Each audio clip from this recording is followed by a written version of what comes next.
Hey guys, selamat datang di Annabelle Analisa Campbell.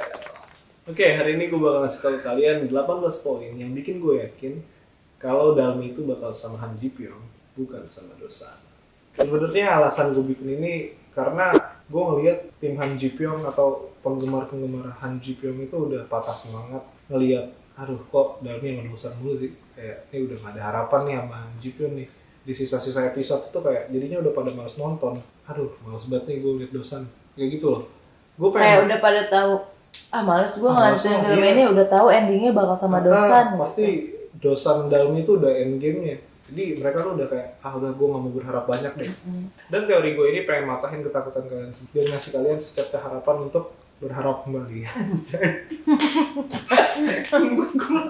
Jadi untuk para badut, kembali ke tempat situs kalian. Jadi buat kalian tim Han Ji Pyong, jangan sedih, tetap berharap apapun endingnya kita harus terima. Kita mulai aja dari poin yang pertama.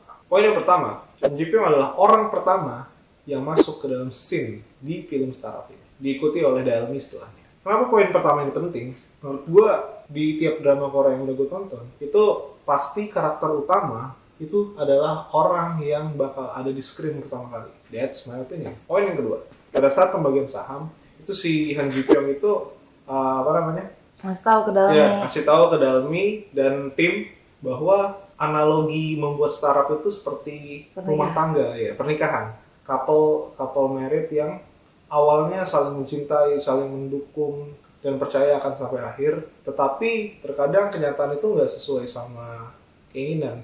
Karena tingkat perceraian itu sangat tinggi. Karena mereka mungkin tidak percaya dengan perasaan masing-masing. Nah, itu mencerminkan tentang hubungan Dosan dan Dalmi yang sekarang. Jadi ya menurut gue itu kayak sebuah analogi yang mencerminkan ini, dan Dosan dan Dalmi nggak bakal sama-sama. Lanjut poin yang ketiga. Nah, ini juga nih, pas Dalmi disuruh milih mentor, dia milihnya langsung Ji Pyong. Kenapa? Tanpa pikir panjang, padahal di situ ada orang Tusto itu, si Alex. Kenapa dia milihnya langsung Ji Pyong? Karena dia percaya. Dia ada trust di situ. Dan di next scene pun si pas Ji Pyong ngomong kalau misalnya dia lu bakal nyesel setelah milih gue. Dan dia clearly di situ langsung bilang kalau gue gak bakal nyesel sama keputusan. Itu good point sih. Terus lanjut yang keempat, ini mencengangkan banget nih.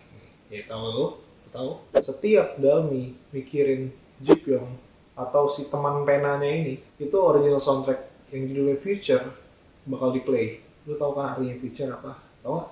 Lanjut di episode 3 nih, pas Inje nawarin si Dalmi bilang, oh pacar lu di ini juga ya, di bidang yang sama ya, harusnya lu bilang dari awal jadi gue bisa bantuin. Dan Dalmi langsung bilang apa? Dia bilang nggak usah, dia nggak perlu bantuan lu. Nah setelah itu Dalmi ngelihat kedua orang itu yang lagi ngobrol di meja itu kan. Nah, tapi pada saat scene-nya berpindah ke dua orang itu, yang di center sama kamera itu si Ji Pyong, bukan Dosan. Nah, itu juga good point sih menurut gue. Karena kalau emang endgame-nya bakal sama Dosan, kenapa di situ yang disorot tuh bukan Dosan gitu, tapi malah Ji Pyong. Oke, lanjut poin selanjutnya. Nih kalau kalian lihat di sini nih, di relationship chart ini. Nah, di sini kotaknya Ji Pyong itu ada icon Wi-Fi heart gitu yang direct ke Dalmi langsung. Dan yang lucunya, kenapa hanya Ji Pyong dan Dalmi yang punya paperclip di sticky notes-nya? Sedangkan yang lain nggak ada paperclip ya? Sedangkan yang lain tuh nggak ada paperclip ya. Dan hanya kertas paperclip mereka yang dilipat dua. Lipatannya dua, sedangkan yang lain lipatannya satu. Coincidence? I don't think so. Itu jadi kayak clue gitu. Aneh ya, maksudnya apakah itu sengaja dibuat? Maksudnya desainnya sengaja gitu? Nggak mungkin dong ada dua orang yang mencolok sendiri, dibedain. Emang kalau lu perhatikan secara sekilas nggak kelihatan, tapi misalnya lu perhatiin secara detail, lu bakal kelihatan ada perbedaan yang mencolok di situ. Lanjut nih, next. Kita kedatangan dua cameo artis yaitu si Bae Hae-sun sama Lee Bo-young. Interaksinya itu cuman ke si Ji Pyong sama si Dalmi, nggak ke Dosan gitu. Jadi kayak ini loh, kenapa si Bae Hae-sun itu nelpon si Ji Pyong kan pas si Dalmi pulang dari tempat terpencil itu, kenapa dia tiba-tiba hubungin itu agak aneh sih, karena nggak dijelasin sampai sekarang apakah mereka kenal, apakah apa segala macam. Itu kan agak bingung, agak aneh juga. Dan di situ clue pertama yang Dalmi dapetin, kayaknya dia tahu kan, makanya dia nanya pas pulang, emang lu sering kesini ya kan? Terus si Ji Pyong kan ngomong, iya karena gue suka restoran apa tuh, restoran mie yang itu kan, yang akhirnya dibeli sama Dalmi kan. Sama yang si Lee Bo-young yang pas minum soju, Lee Bo-young berinteraksi sama keduanya kan, sama si Ji Pyong sama leluhur, si ngasih makanan ke leluhur. Iya betul. Nah, ke Dosan berinteraksi sih, tapi cuma gitu doang. Nah itu kita obrolin di next point. Next point ini sebutannya ancestor analysis. Nah, ancestor analysis ini si Lee Bo-young nyuruh si Ji Pyong dan si Dalmi untuk nanya ke leluhur untuk jawaban yang mereka perluin. Ya. Keduanya itu percaya sama hal itu, tapi Dosan nge-counter itu sama logikanya dia. Jadi di sini kalau misalnya gue lihat tuh kayak dua-duanya itu percaya tentang hal yang sama. Jadi kayak similarity mereka itu ada gitu, tapi Dosan itu kayak cuma sekeletan. Iya pokoknya ya nggak similar aja sama mereka, nggak setongkrongan. Nah iya. Jadi kayak istilahnya mereka nggak nyambung karena nggak setongkrongan dan nggak sepemikiran. Lanjut next point. Nah ini keren ini. Di whole storyline di seluruh cerita startup ini semua itu bermuara di Han Ji Pyong. Kenapa gue bilang kayak gitu? Karena Han Ji Pyong itu pertama, Han Ji Pyong itu teman penanya si Dalmi. Kedua, Han Ji Pyong itu good boy-nya si nenek. Ketiga, dia rivalnya si Dosan. Keempat, dia itu senior lead di perusahaan investasi yang ternama. Selanjutnya, dia itu inspirasi dari CEO Sandbox. Kenapa gue bilang kayak gitu? Karena si ibu-ibu CEO itu selalu minta si Ji Pyong jadi mentor kan, tapi si Ji Pyong emang nggak mau, nolak mulu kan. Terus dia juga kenal sama Alex. Kenalannya si Alex yang notabene itu dari Amerika kan, dari San Francisco. Terus yang terakhir dia itu inceran balas dendamnya si Yong-san. Nah, kenapa gue bilang semua bermuara di dia? Karena setiap karakter ada hubungan sama dia. Setiap karakter yang ada di series ini. Jadi kayak si karakternya Ji Pyong tuh kayak terlalu kuat gitu untuk jadi pemeran kedua. Iya. Karena tanpa Ji Pyong ini series gak bakal sama, gak bakal jalan gitu ceritanya. Ya tanpa Nam Do-san juga gak akan jalan sih. Maksudnya intinya karakternya lebih kuat aja daripada Nam Do-san.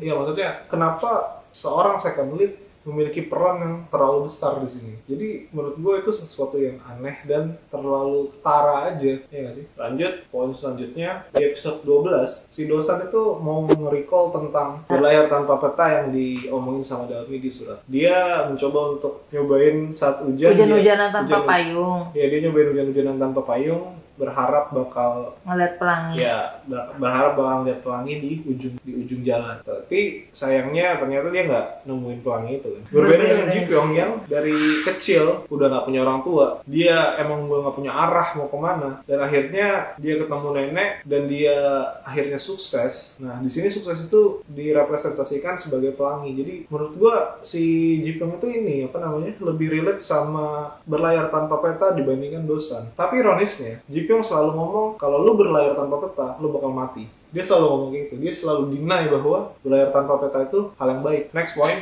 ini juga poin yang menurut gue keren. Ini mind blow sih. Dan gue bacanya juga sampai kayak merinding, meneteskan air mata gitu. Kalau kalian tahu, original title dari series ini adalah Sandbox. Tapi karena ada masalah apa tuh? Hak cipta. Ya, hak cipta dan isu sama orang yang punya judul, mungkin udah punya series sebelumnya atau apalah, gua nggak tahu. Akhirnya dirubah jadi startup. Lucunya, Ji Pyong itu adalah sandboxnya Dalmi dan Samsan Tech. Dia itu kotak pasirnya mereka gitu, tempat yang ngamanin mereka dari segala yang bisa menyakiti mereka. Coba kalian bayangin Dalmi dan Samsan Tech tanpa Ji Pyong, mereka nggak bakal berhasil, bener nggak? Sekarang gitu. Jadi yang Ji Pyong itu selalu ada buat mereka ketika mereka ada masalah. Bukan ada, lebih gini sih. Lebih representasinya itu Ji Pyong itu bukan selalu ada, tapi Ji Pyong itu selalu membantu, selalu membuat mereka aman tanpa sepengetahuan mereka justru kadang-kadang. Karena ya makna dari si kotak pasir itu ya itu tadi, lu jalan aja, nggak usah takut jatuh. Ya kayak lu main ayunan aja, tapi lu nggak perlu takut kalau lu jatuh. Kalau lu jatuh ya lu bangun lagi karena ada gua di sini. Ya kan, bener kan? Jadi kalau di sini kita lihat Ji-Pyong itu si kotak pasirnya, si Dosan itu ayunannya. Ayunannya itu membawa Dalmi ke tempat yang lebih tinggi. Jadi kayak ya kalau hal baik ke Dosan, hal buruk, hal yang sedih menyedihkan selalu ke Ji-Pyong ya. Ya intinya kayak gitu. Oke, yang selanjutnya Tarzan analisis. Di episode berapa ya gue lupa. Di episode itu yang si Dosan kan ngomongin Tarzan itu bodoh dan nggak bisa bedain bunga sama batu. Ya kan? Nah, di sini Dalmi bilang bahwa terkadang batu lebih baik daripada bunga kan, karena di pulau terpencil lu nggak butuh bunga buat bertahan hidup, tapi lu butuh batu buat bikin sesuatu gitu kan, bisa bikin makanan atau bikin tombak buat motong kayu dan segala macam. Di sini tuh yang direpresentasikan sama bunga dan batu itu, bunga itu Dosan sama batu itu si Ji-Pyong. Nah, kenapa itu bisa dilihat dari personalitinya bahwa si Ji-Pyong itu kan orang yang keras tapi berguna ya kan. Kalau Flower itu kan menye-menye, lembek, busuk gitu kan, kelamaan dia jadi lihat aja lu masukin mawar tuh lama-lama busuk kan, indah di awal ya kan. Dan di sini Dalmi jelas-jelas ngomong bahwa semua orang punya cerita yang berbeda-beda dan dia lebih milih batu daripada. Lanjut next, Yongsil tidak pernah berbohong. Yongsil tau kan si Siri app itu, si apa ya? Google Now itu Google Asistennya Korea. Di sini kan si Yongsil kan ngeramal tentang apa? Si Ji-Pyong bakal ketemu sama si Dalmi ya. Si Ji-Pyong bakal ketemu orang yang udah lama dia kenal di awal, dan benar jadi nyata kan. Nah, dan si Yongsil ngeramal lagi tentang di sini posisinya kalau lu main baseball si Ji-Pyong itu yang megang pemukul nih, tapi dia nggak berani mukul. Padahal posisinya lu bisa aja home run gitu, lu bisa aja menang gitu, karena di sini kondisinya lu udah 2 strike, tinggal 2 kemungkinan. Kalau lu nggak kena, lu strike out dan lu habis hilang kesempatan. Tapi di sisi lain lu juga bisa home run. Di situ apakah si Pion berani buat mukul? Moga aja berani ya sampai akhir. Tapi nggak lucu juga kalau tiba-tiba sampai akhir dia nggak ngambil sikap sama sekali. Gak ada yang tahu kan. Kalau menurut gue gini, si yang megang bola tuh, si yang lempar tuh si Dosan, dia berani mukul nggak? Jadi kalau ibaratnya main baseball, bolanya Dalmi, lu berani mukul nggak? Nah, jadi kayak gue ngerasa tuh nanti si Dosan bakal jadi gini. Ini gue punya skema nih. Ini kita. Oh iya kan, bolanya tuh Dalmi, soalnya di bolanya itu ada tulisan follow your dream kan. Iya. Nah, dreamnya dia kan Dalmi tuh. Nah, masalahnya dreamnya Dalmi itu Ji-Pyong menurut gue. Iya, 6 Dosan yang disurat. Iya, karena apa ya? Gue tuh ada skenario dalam otak gue di next episode 2 episode selanjutnya itu. Ini kita skip dulu nih poin-poinnya. Ini intermezzo. Jadi gue merasa tuh ini ada hubungannya sama si Yongsil ini, karena belum kejadian nih, Yongsil baru ngeramal doang kan, tapi kenyataannya belum ada kan. Ini si Han Ji-Pyong bakal give up dan kayak bakal ngejauh dari Dalmi. Nanti skenario si Dosan tuh bakal nyuruh Dalmi tuh ngejar si Han Ji-Pyong. Dia nyerahin bola ini, dilempar nih bolanya. Disinilah Dalmi mikir, dan Dalmi menyadari bahwa sebenarnya yang dia suka dan ada dalam hatinya itu si Ji-Pyong. Tinggal Ji-Pyong yang mau mukul apa enggak. Gue boleh ngasih teori nggak? Iya. Gue boleh ikut kasih teori nggak? Kalau gue tuh mikir gini, kan si ini udah beli kalung nih si Ji-Pyong. Ya. Nah, kalung itu setiap dia mau ngasih, dia nggak dapat kesempatan kan, karena keburu ketemu sama 6 Dosan. Ya. Pasti endingnya dikasih dong. Iya, kasih ke Dosan kan? Iya, enggak. Oh enggak. Menurut gue sih Ji-Pyong itu bakal ngasih kalungnya, tapi di ending gitu. Iya, karena nggak mungkin dia beli doang, iya kan? Nah, ini menarik nih. Karena yang gue bilang tadi, yang pada saat gue bilang si Ji-Pyong nyerah, itu dia bakal ngasih itu kalung ke Dosan, dan Dosan bakal jujur ke Dalmi kalau kalung itu sebenarnya dari Ji-Pyong. Nah, disitulah si Dosan ngelempar bolanya. Si Dalmi ini dilepas sama Dosan karena dia realize bahwa dia nggak punya hak di sini. Dia tuh udah terlalu lama memiliki hak orang lain. Jadi di sini Dalmi bakal sadar dan bakal Pyong, dan disinilah choice-nya di si Ji-Pyong. Kayak lu mau berani apa enggak gitu. Kita lihat aja nih di sisa episode ini bakal kayak apakah benar teori gue. Oke, next point. Ji-Pyong selalu melihat Dalmi di saat terburuknya dia. Ya. Waktu bajunya ketumpahan kopi. Semua scene Dalmi yang dalam keadaan hancur itu. Terpuruk. itu selalu Ji-pyong ngeliat, dan dia jadi orang yang nenangin Dalmi. Kayak pertama yang dia kena tai, yang kena apa, nginjek tai sapi, terus yang ketumpahan kopi, terus yang dia pusing ngeliat apa, presentasi buat kontes, yang buat kontes, cuman dia lagi pusing kan, akhirnya kan dibenerin sama Ji-pyong. Terus yang pas dia kesusahan pas setelah dikasih apa, ransomware, kan dia nangis kan, karena kayak nangis kenapa dia harus ketemu Dosan dalam keadaan buruk kayak gini. Jadi di sini Ji-pyong tuh selalu melihat keadaan terburuk Dalmi, tapi Dosan selalu dapat keadaan terbaiknya Dalmi. Gak adil sih. Kayak Dalmi tuh nggak mau ngeliatin keterpurukannya dia ke Dosan gitu. Dia pengennya kayak, gue udah cantik, gue udah perfect gitu buat ketemu si Dosan. Kenapa bisa gitu? Menurut kamu kenapa? Karena si Ji-pyong nerima apa adanya. Karena Dalmi lebih nyaman sama Ji-pyong dong. Ya. Coba lu, misalnya lu nyaman nggak misalnya lu mau ngeliatin kejelekan lu sama orang yang dekat sama lu, pasti karena lu nyaman sama dia kan? Iya, karena gue tahu dia bakal nerima gue, jadi karena gue tahu dia gak bakal masalah dengan betul apa adanya. Artinya kan sebuah hubungan yang baik adalah yang tidak pura-pura dong. Jadi di situ poinnya penting banget. Lanjut, nah ini keren. Ini poin ini lucu sih. Sebutannya frozen analogi. Nah pas si bikin Tarzan. Ya pokoknya pada saat mau bikin video promosi si Inje Company dan anak perusahaannya, konsep yang ditawarin itu adalah Frozen. Dan di sini dia merepresentasikan si Inje itu Elsa dan si Dalminya Anna. Si Elsa berkepribadian yang kuat sendirian, tidak perlu orang lain, kayak tidak perlu, maksudnya dia nggak perlu punya cowok lah, kayak dia udah mandiri sendiri gitu. Dan untuk Anna ini sesuatu yang lucu, karena Anna di cerita Frozen pertama kali dia jatuh cinta kepada orang yang salah. Akhirnya dia nyadarin bahwa ada orang yang selalu ada buat dia, dan dia sadar bahwa yang dia cinta itu bukan orang yang pertama, tapi si orang kedua, si Kristoff, yang si keledai. Nah, penunggang kedelai. Penunggang kedelai ya. Nah, penunggang keledai. Malika dong. Iya.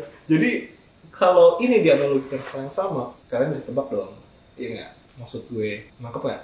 Nangkep. Jadi maksudnya Dalmi itu dia yang pertama itu yang salah jatuh cinta sama Dosan kan? Yes. Nah harusnya dia sama Chulsan kan? Oh, bukan, sama Seha. Jadi lesbi, nggak lucu. Lanjut. Ini sebutannya noodle analysis. Kalau kita lihat di thread-nya Twitter dari Son Ho Happy, 1% Chance, di situ dia bilang bahwa si Guksu, Mi yang dikasih si Dalmi itu ke Ji-pyong itu megang peranan penting.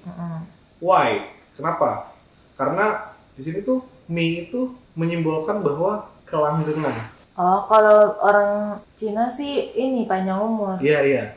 Nah, kalau di Korea itu si Mi itu melambangkan kelanggengan dalam pernikahan. Nah, karena di Mi ini dalam tradisi itu selalu ada di acara-acara pernikahan. Nah, jadi itu jadi bisa jadi simbol juga ya. Jadi tuh pada saat lu ngomong kapan lu bakal berikan gua guksu, itu sama aja lu ngomong kapan lu bakal nikah. Jadi kayak ini sesuatu simbol yang aneh gitu. Kita tuh udah ngeliat 3 scene mereka makan mie gitu, ya kan? Yang pertama pas makan pas si Dalmi beliin mie ke Ji-pyong. Yang kedua yang nyatain perasaan. Yang ketiga pas dia makan di kedai itu loh, yang habis si Ji-pyong dipukulin sama Dosan, ya kan? Jadi kayak kalau misalnya ini nggak berarti apa-apa, kenapa mereka selalu makan mie? Apakah ini nggak ada artinya gitu? Padahal mereka bisa aja makan burger gitu, atau makan yang chicken itu yang biasa jadi sponsor Korea tuh. Ya pokoknya yang fried chicken yang biasanya jadi sponsor drama Korea kan bisa makan yang lain. Kenapa harus makan mie? Apakah ini simbol sesuatu, dan nggak mungkin dong ini dibuat tanpa ada artinya gitu. Please jadikan ini nyata. Oke, yang terakhir, alasan terakhir dan poin terakhir. Kenapa? Tahu nggak? Alasan terakhir. Karena Han Ji-pyong udah. Ya karena Han Ji-pyong. Nggak ada alasan lain. Udah. Krik.